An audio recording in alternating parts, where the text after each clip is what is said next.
There's a lot of people out there that call themselves artists. So there's no bad art. Beauty's in the eye of the beholder.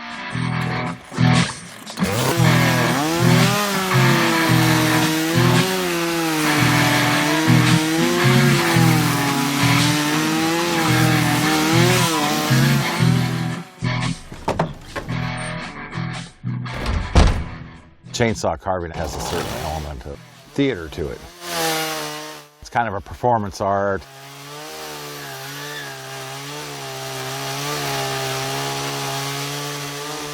You're creating a sculpture in a short enough period of time. It's entertaining.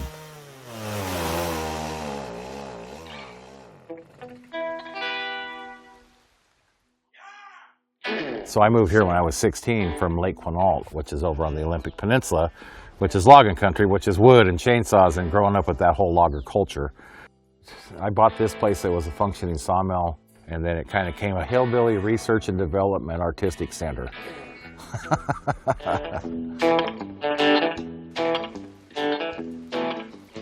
I'm a voracious reader. Sometimes I'll read a book and then I'll go out and carve the characters out of my head.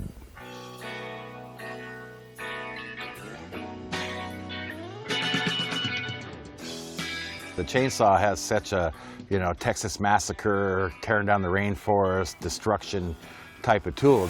So here you are creating a thing of beauty with a tool that's known for, making bone and flesh into a fine red mist.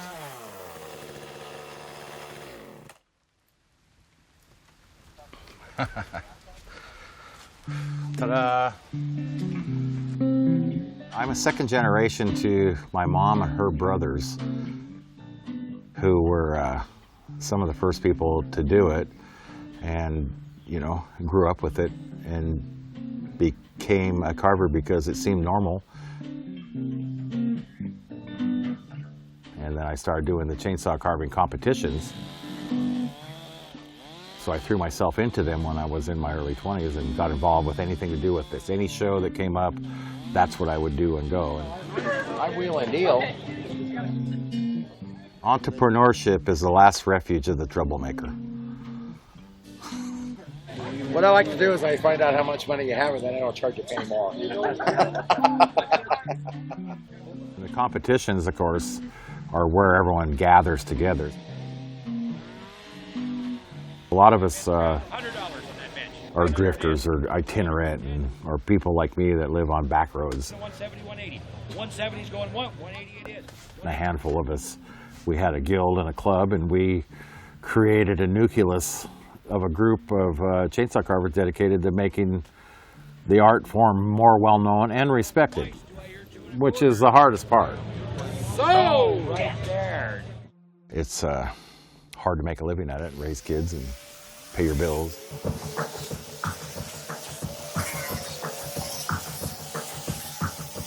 Anyone's an artist. I mean, kids start out as artists until someone tells them they're not.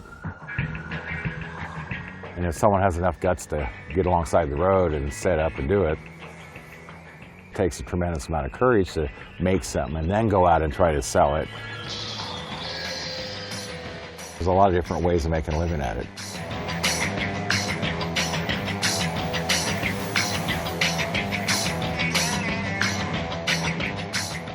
The best way to make a good living at it, though, is to have a wife with a good job.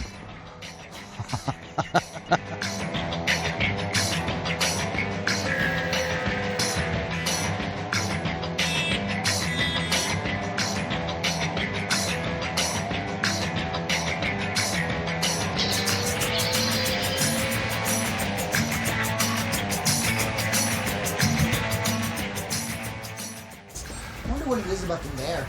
It's probably something that could pass us through their digestive system, and now we can mock them. I'm guessing.